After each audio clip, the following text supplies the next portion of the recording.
Turning now to new evidence in the George Floyd case. Heading into tonight, many millions of Americans have seen the cell phone video of George Floyd's final moments, his killing.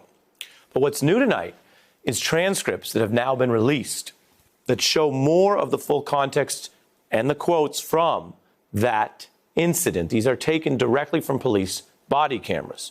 They reveal that Mr. Floyd told officers he couldn't breathe over 20 separate times. Floyd saying, according to the new evidence, I cannot breathe. I cannot breathe. They'll kill me. They'll kill me. I can't breathe. I can't breathe.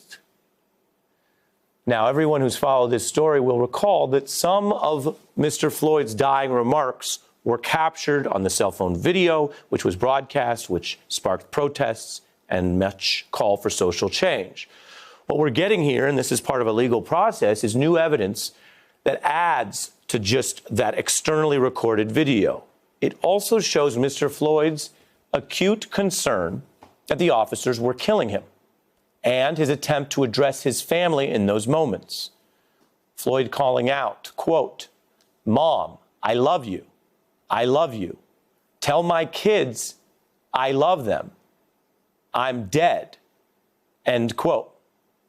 At another point, according to this newly obtained evidence, Officer Derek Chauvin tells Floyd, quote, "Then stop talking, stop yelling.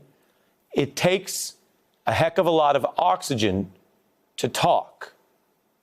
We're joined now by attorney and MSNBC analyst Maya Wiley. Maya, your response. You know, it takes a lot of oxygen to live. And this hashtag, I can't breathe,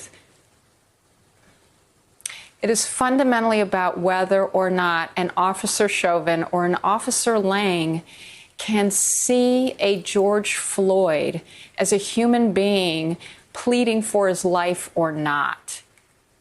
You know, in the legal context, this is obviously Officer Lang's effort to show that, look, hey, I'm not the bad guy. It's Officer Chauvin, because part of what we know for that transcript and part of the way his attorney is trying to use it is to say, Officer Lane was asking, he was saying, I'm worried.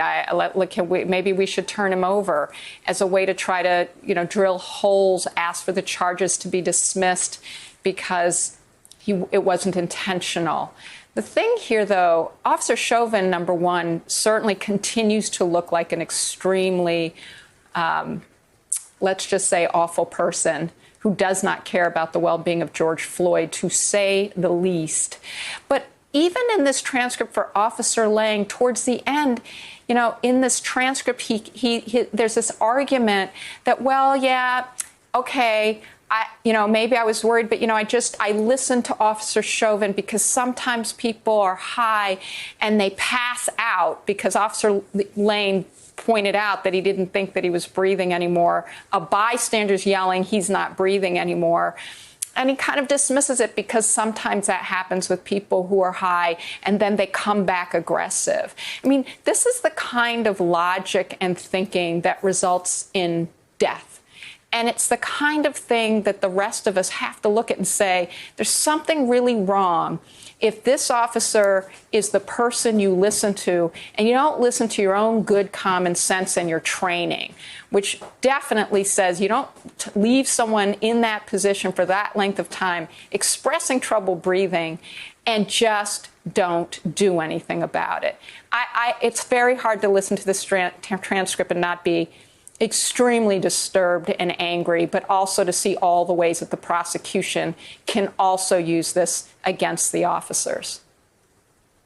Yeah, and you really lay it out, both the heart of it as well as the legal proceeding, and there is a lengthy one ahead of us. We're going to stay on all the evidence as it comes out. We added this to our rundown as soon as this emerged. And Maya Wiley, as always, we are grateful for your contributions. Hey, I'm Ari Melber from MSNBC. You can see more of our videos right here, or better yet, subscribe to our YouTube channel below. You could have been anywhere in the world, but you're here with us, and we appreciate that.